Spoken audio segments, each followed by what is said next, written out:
So she's showing up as Baby Jane. And I look like this.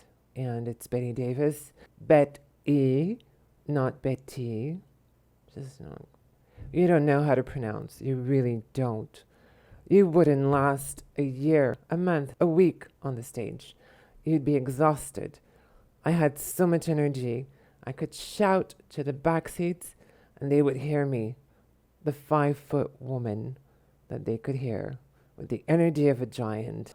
And well, this poor thing, well, she's clueless, of course, so you'll have to listen to her soft voice and imagine that it's me speaking to you. I'll do my best to push that belly out so there's more sounds coming out of, but she's not going to be able to concentrate because we just finished the video and she's been talking very, very softly. Well, anyways, on with the video. I've been hanging with Betty Davis. Bet-E, she says. Bet-E, not Betty. Bet-E Davis. She's correcting me because she wants me to master her way of speaking. And it says you speak too soft. Really, very soft.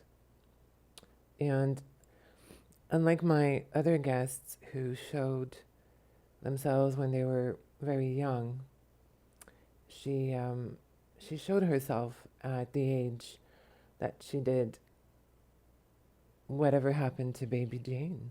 Yes, that was my favorite movie. I loved making that movie. That was my best performance. And I will never forgive Joan for not nominating me, for not getting me nominated. And she's like, it's a joke. I forgave her.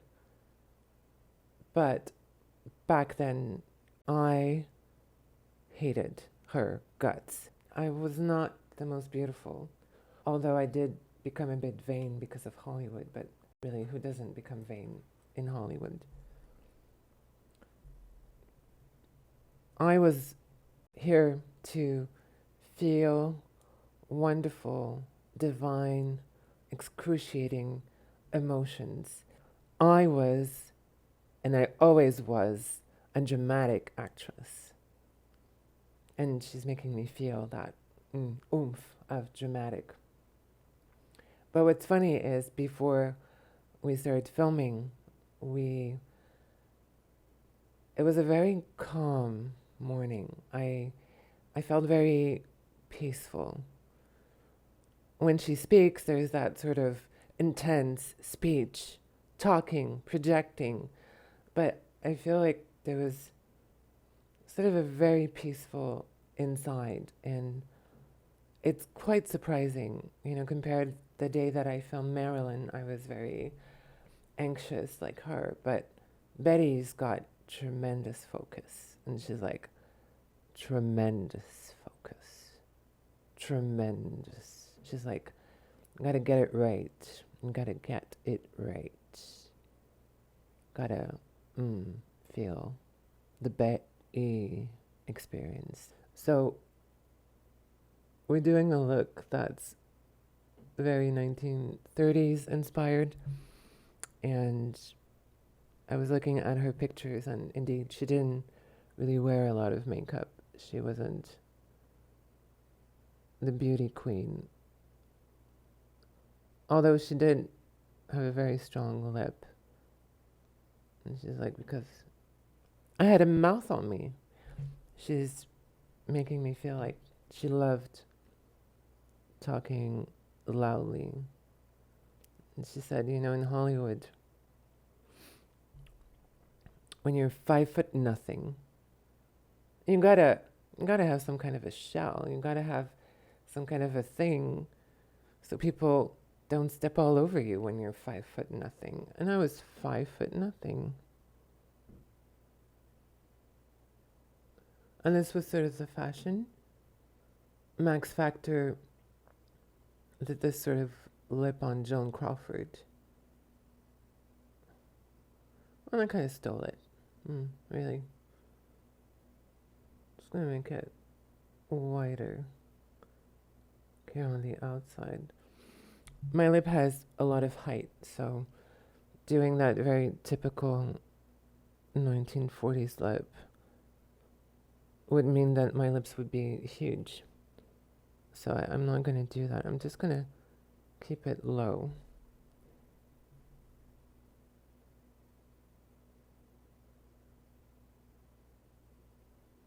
Now I'm going to try and darken the concealer.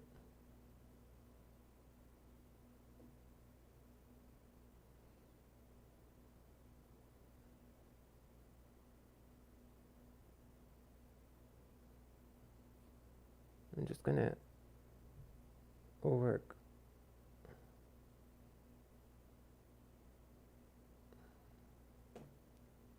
Just going to keep working.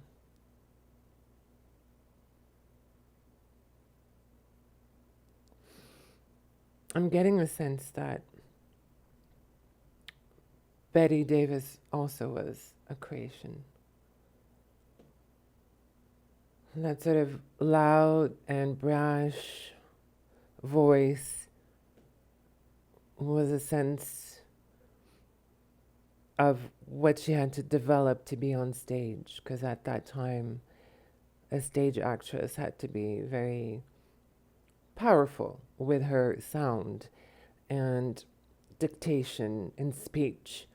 And she's making me use my abdomen way more than I would normally do. She's like, it's like, contract your abdomen.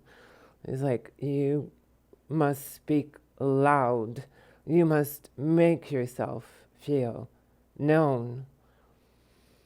And it's like something in her wanted to be known, wanted to be here.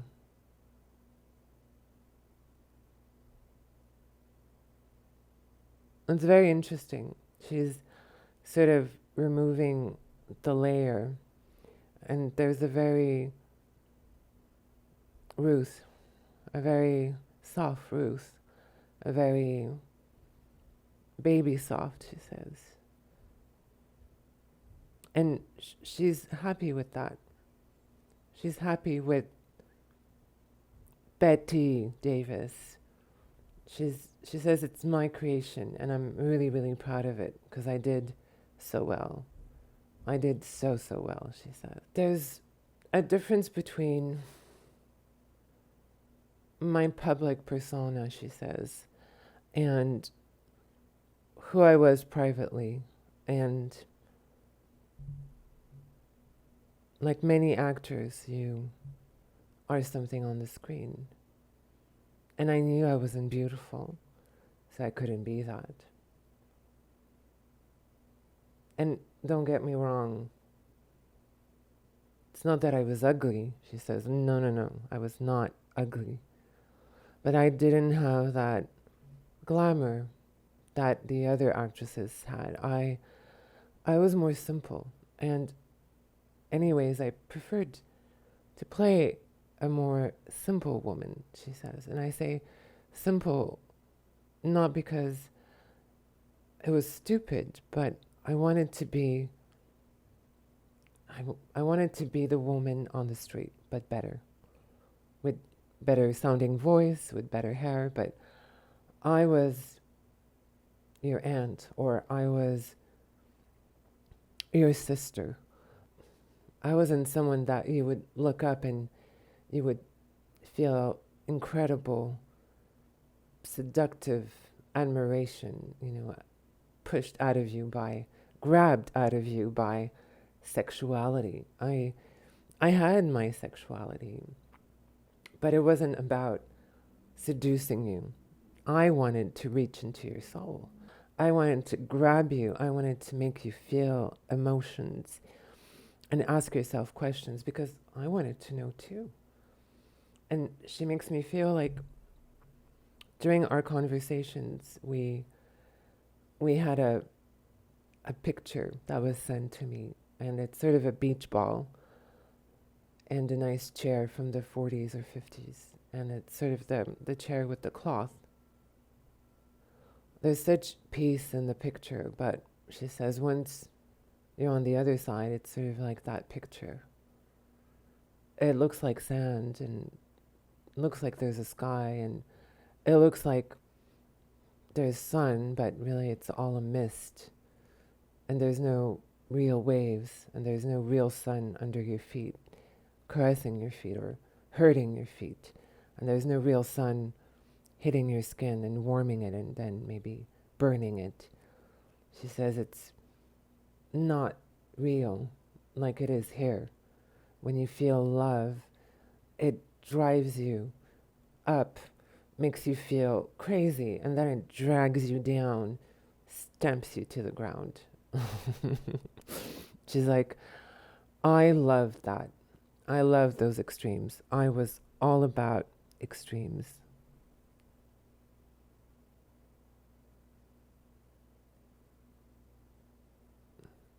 Just gonna finish this lip. She's like, why are you in a hurry? It's not like there's 50 other steps to get my face right. She's like, judge the hair here. She's like, it's getting flat.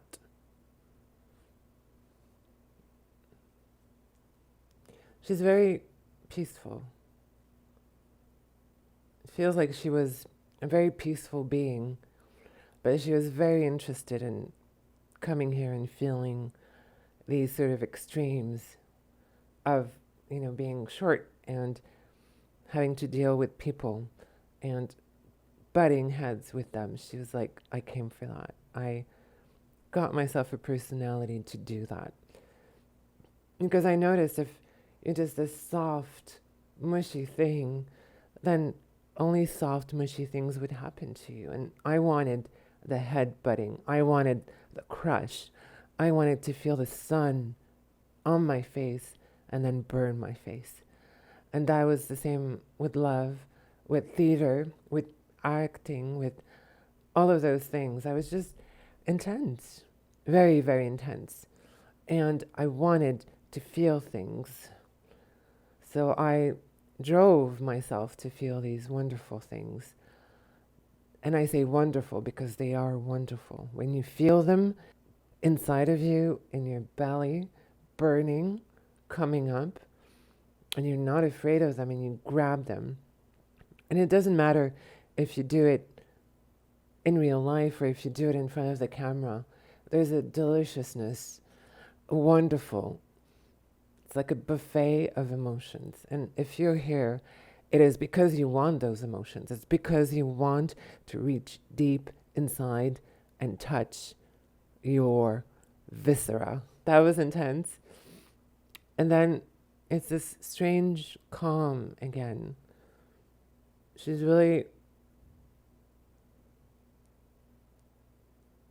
didn't do much to her face, so I sort of did half of the face.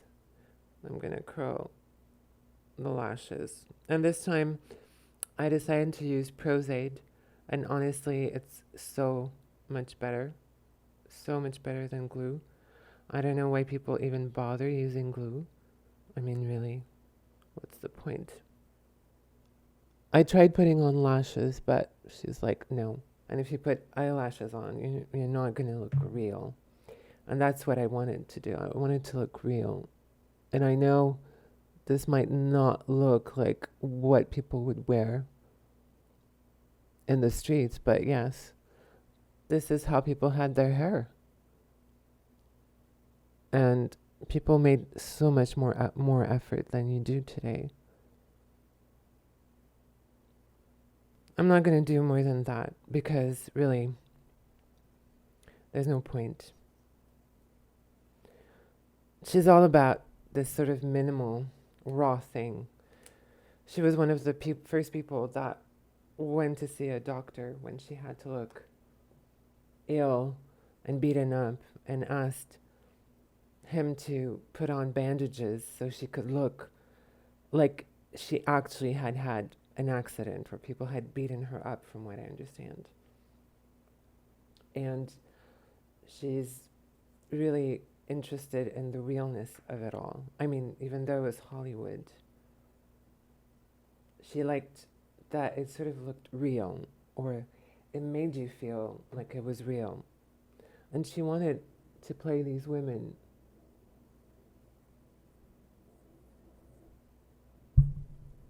that were real.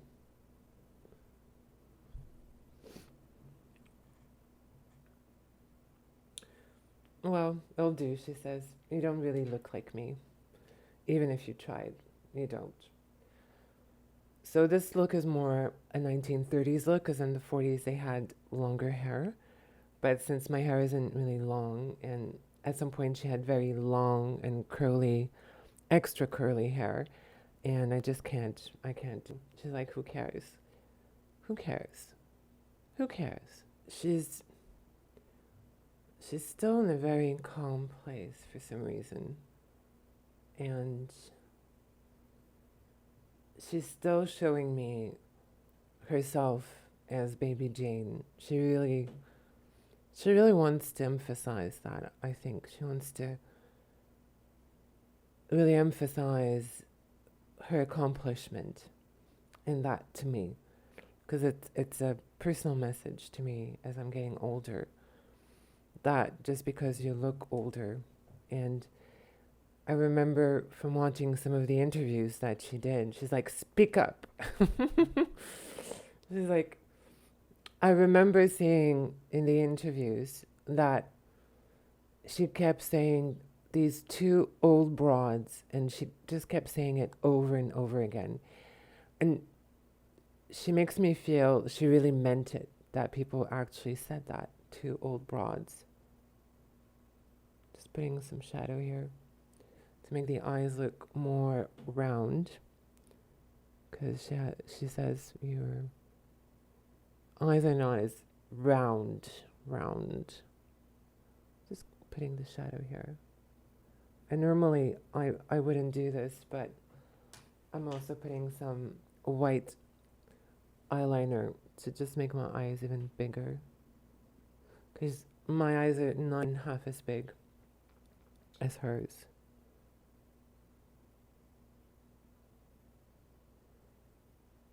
It's gonna make your eyes pop, she says. Put some here too. Pop those eyes. Yes, I was very overly dramatic, she says, but I enjoyed it. I really want you to understand that it wasn't camp. It was just me enjoying having all these crazy emotions, she says. You have no idea how crazy it is to be a human, how much you're constantly overwhelmed with emotion. Constantly. And I would go and seek it. And apply it with the brush.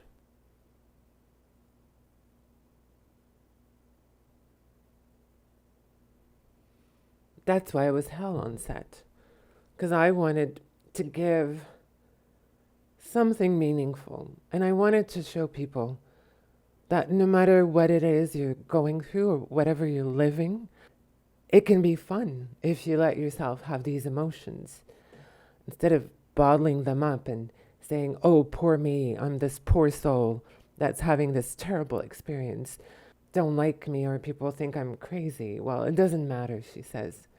Enjoy that. Globular, she says. Globular. It's like your terrible enunciation. Terrible. You get fired.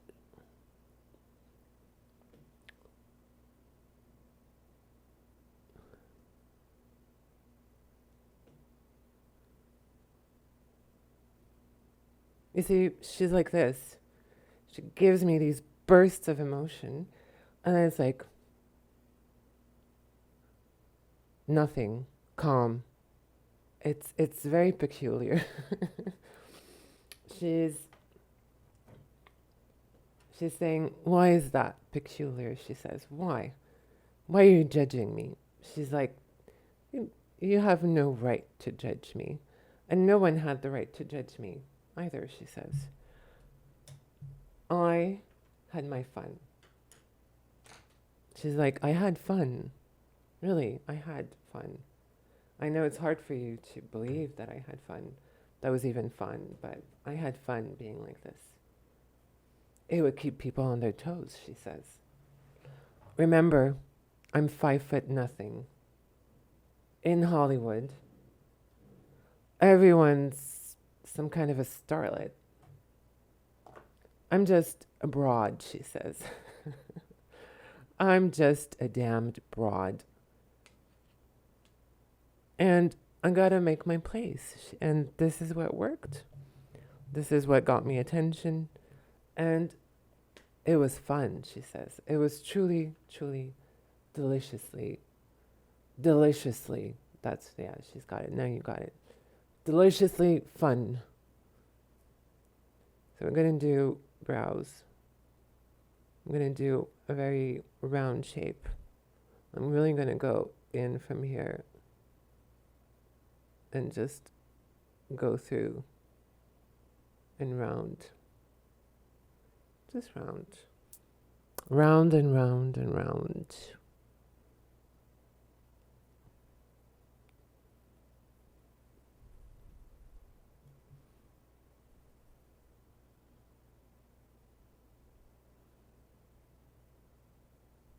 It's like, enjoy the silence before I utter another word that destroys you.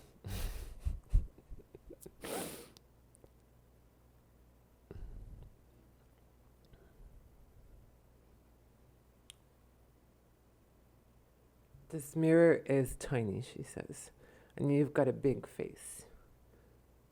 I hope you're doing it right, she says. She's very funny. And she's still standing there in her Baby Jane costume.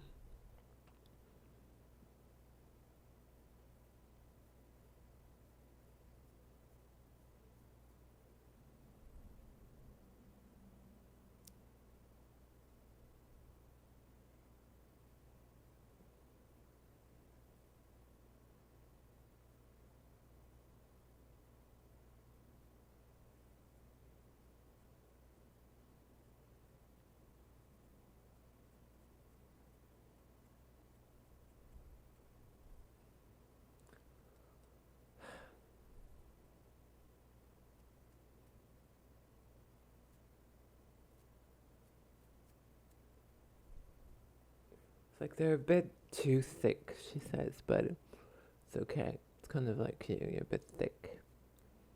Like, I gotta give them some bitchiness, really. They're gonna think I'm nice. Wait a minute. I might be nice, she says. I might be nice, and really, what would it change if I was nice or not?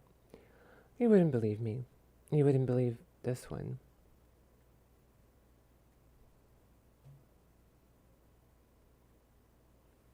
Well, she says this is sort of acceptable. Sort of. We'll have to work on it, she says. Take a bigger mirror, she says, for your face. We're back, she says, with a bigger mirror. She says, keep it off camera, really. So annoying. So I'm just blending this concealer just to diminish the brow. She's like, it's very blocky here.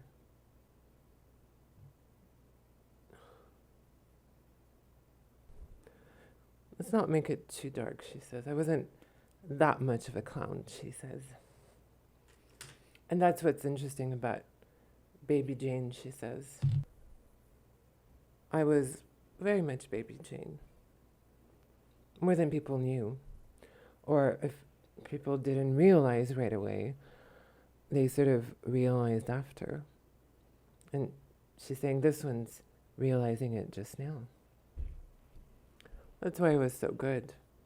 Because it had truth in it, she says. And truth is something very precious. And I was very interested by the truth. Of course, it's not plain and simple like you think. but truth is something that needs to be inside of every work of art. And when you have an emotion as an actress, she says,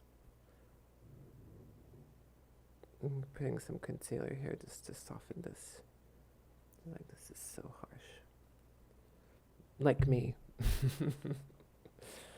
Harsh like me, she says. And I was a smoker, so that's okay if the voice sounds raspy, because it's the older me, because she couldn't never do the young me. Ever. Got no belly, no fire in her belly, she says. Huh. Fire in the belly. That's something. Like round. Like, don't laugh. It's going to destroy my image, she says. This one's not supposed to be accurate, because anyways, I was not a beauty queen. More concealer. She's very happy. She says, I'm very, very happy with this. I was afraid where this would go, she says. Very, very concerned. Focus, she says, focus.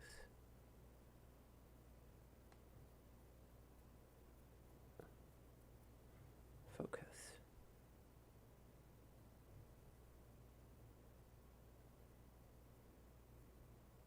Oh, this will do, she says. This will do. Put it here.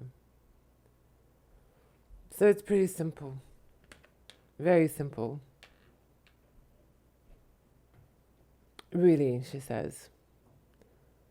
If you are here, it's because you want to enjoy the delights of the flesh.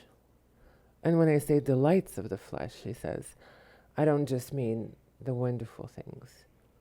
It's all those things, she says, where really, really hurt and really, really delight, and everything in between. You came to feel it all.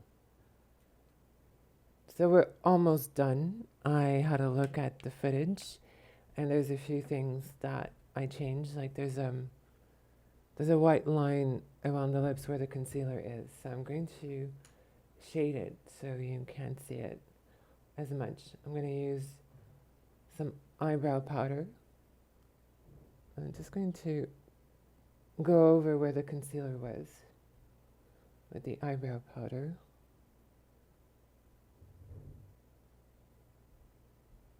I've intensified the contour here, and I'm going to take a little bit of a really, really dark lipstick. It's a sort of a dark brown color, and I'm just going to shade the lip with this really fine eyebrow brush. So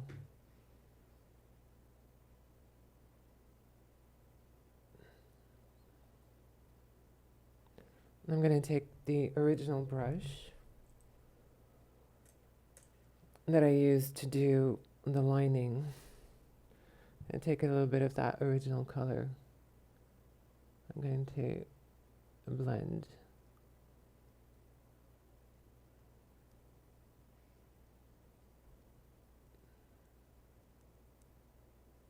It's like speak up. So just so that these corners are a bit more sharp.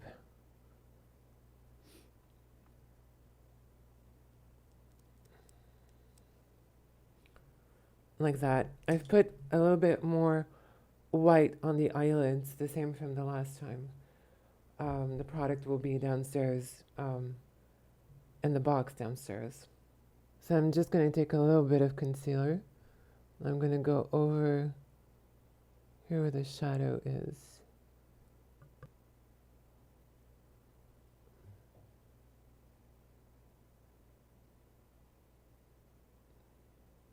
Some eyebrow powder, because it's a nice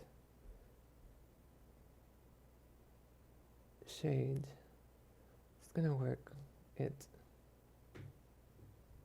Of course, this side of my face gets more of the shade, just a wee bit darker.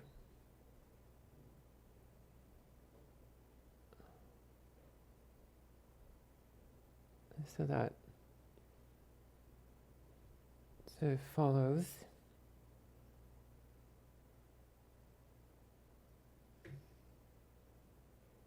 So there you go from this side. You can sort of see. It's a bit better. Brown eyeshadow. Just run it along the lash line. It's just so that it would cut the space of my eyelid that was huge. I'm just gonna remove some of it because it's looking like makeup. Yes, we've got it, sort of, maybe. I don't know. Let's see how this looks. Also, I flatten the side of the hair here, so it proofs. It sort of proofs out. Doesn't proof enough, but it will do. Sort of color version of the black and white pictures. Although the lips were red, of course, but in this case, we're just going for the visual impact of it and not the actual historical makeup. So this is how actresses would do their faces. As you can see, I sort of end up looking the same way because essentially it's the same idea and same techniques, whether you like it or not. So if you do this on you, you'll sort of look the same as you, just the 1930s or 40s version of you. I didn't want the eyebrows to look too thin for like the video that I did about Greta Garbo. And now I'm just going to sulk like Bette Davis, kind of like, I hate life. I love life. People suck. I kind of suck. Things suck. She says, of course, I'm attached to looking pretty, so I still have a long way to go before I actually do Baby Jane. And she wants to come back to see that because she's like, now that will be something.